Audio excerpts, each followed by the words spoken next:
Next, I want to talk about the idea of reversibility and irreversibility and how that relates to some of our ideal gas processes. So we can classify some processes for an ideal gas as reversible.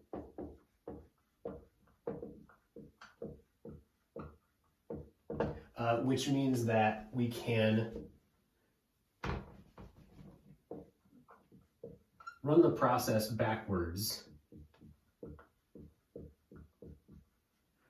including changing all of the inputs to outputs. So reversing inputs and outputs to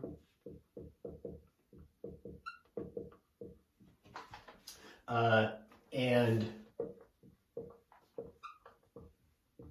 get from our end state to the beginning state.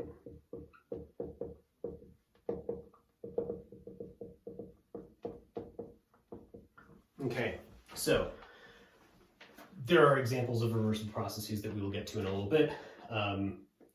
The simplest one to think about is just any elastic collision between two objects, like physics 109, momentum conservation collision.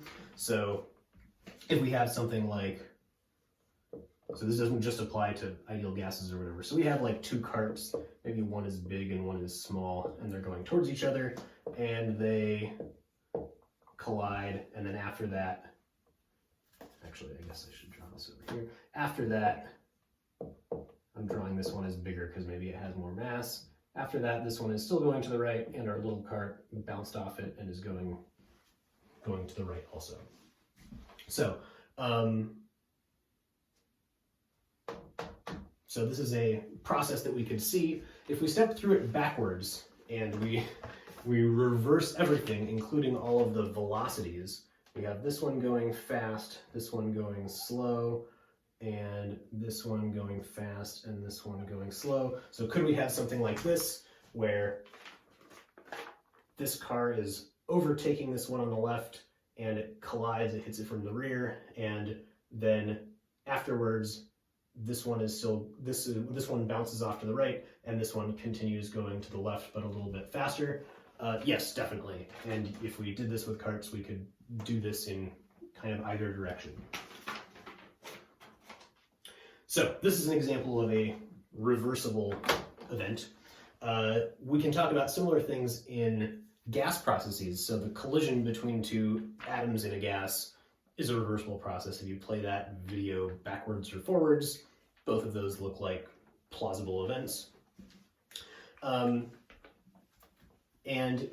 in the case of ideal gas, in the case of ideal gas processes, speaking macroscopically, an example of a reversible process, one that's easy, is an adiabatic expansion. So if you don't have any heat flowing in or out of the gas, you compress it, you do a bunch of work on it, the temperature increases, and if you do the same thing backwards, you let the gas back out to the size it was, it does work on you, pushing on you as it expands, and it cools off, and it will cool off back down to its exact temperature, provided that no heat flowed in or out. So adiabatic processes can easily be thought of as reversible processes. Irreversible. An irreversible process cannot. Irreversible processes, I guess the book's definition is kind of useful.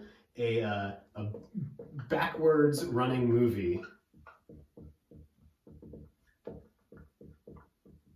shows a physically impossible process.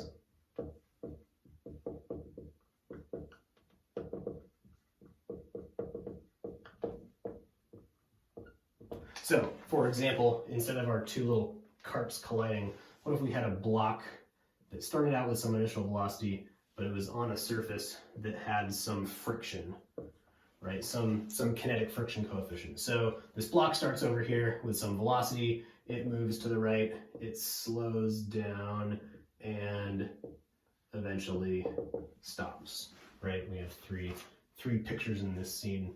The block only changed size slightly. So in this picture, energy is conserved, right?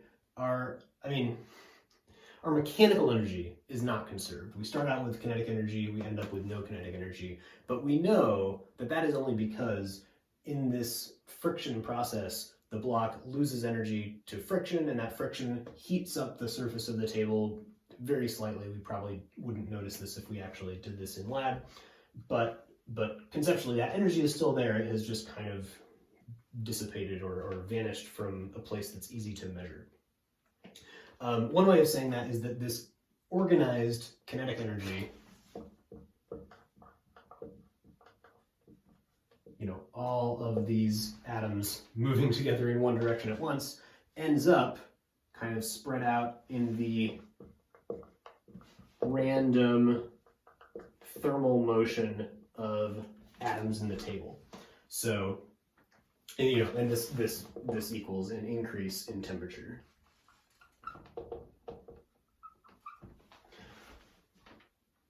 So, reversing this process, starting with our block at rest and all of these molecules moving randomly, there is nothing in the first law, in terms of energy conservation, that would prevent all of these atoms from pushing on this thing that way in reverse of the way it's going and cause it to slowly speed up to the left. That still would obey conservation of energy.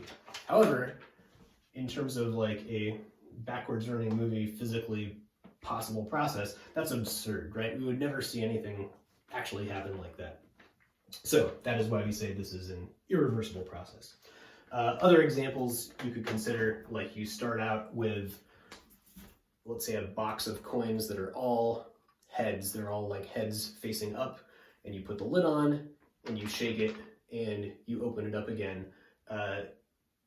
You are going to see some mix of heads and tails if you have, we're talking about more than 2 coins here. Say you have 50 coins, right? And you can shake the box a bunch of times. You will never get it back to all heads again, unfortunately. So that's another example of an irreversible process. You are not gonna you're not gonna be able to do the same thing backwards and get it back to being heads. And again, that wouldn't violate the first law of thermodynamics, but we see that that is impossible because it's extremely, extremely unlikely. And if you've taken a statistics course, this is pretty easy to show. In the case of that 50 coins in the box shaking it, your chance of shaking it again and getting 50 heads is 1 in 10 to the 15, which means if you could shake the box and look at the coins once a second, it would take you 35 million years before you would expect to see that happen again. So that is, and that's only 50 coins, right? In these thermodynamic systems, we're talking about 10 to the 20th coins, 10 to the 23rd coins, and these coins, molecules, have more than just this way or this way, right? They can have a velocity in any direction, and they can have these little vibrational bonds. Anyway, so the numbers get really indescribably improbable when we're talking about large collections of atoms. Okay, so from this, we can state a few facts. So here's one thing we know. Some macroscopic states are much, much more probable than others, right? If we shake the box and open it up, it is very, very improbable that we see them all facing heads up or tails up for that matter. It is much more probable that we see, if we have 50 coins, maybe 25 heads and 25 tails, or 24 and 26, or something around there is going to be far more likely than the all heads or almost all heads situation. So it turns out that any spontaneous change in a system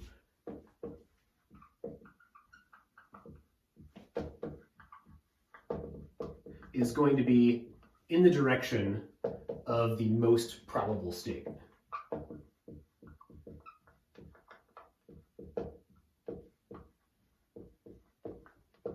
in the direction of here, towards, what I mean by that is if you shake the box and only shake half the coins or something like that, that is, that's not going to get you all the way to 25 coins and 25 heads and 25 tails, but it's going to get you more in that direction than your 50 heads starting place. Okay, so the way we measure this most probable state is with a variable called entropy, which some of you may have encountered before or at least heard about. So entropy is really a measure of how probable a state is. This is not a rigorous definition, but this is the idea behind it. And I should say a macroscopic state, because again, we're talking about, in our thermodynamics problems, we're talking about things like temperature and pressure, and we're not worried about the velocity of all the atoms. We're just worried about these big macroscopic variables. All right, so probable here is kind of, again, an important word. And the idea that this entropy is connected to probability and the entropy is also connected to thermodynamics leads to this whole field of study called statistical mechanics or statistical thermodynamics, or more generally statistical physics, where you're interested in what is going on microscopically, and you can literally figure out probabilities there and translate those into macroscopic variables. It's really cool. But we're not going to get into that, unfortunately. Okay, so entropy, measure of how probable a state is. So high entropy for a particular state, for a particular system, a high entropy state is representative of a more probable state. A low entropy state, given all the same building blocks and energy and stuff, is going to be a less probable state.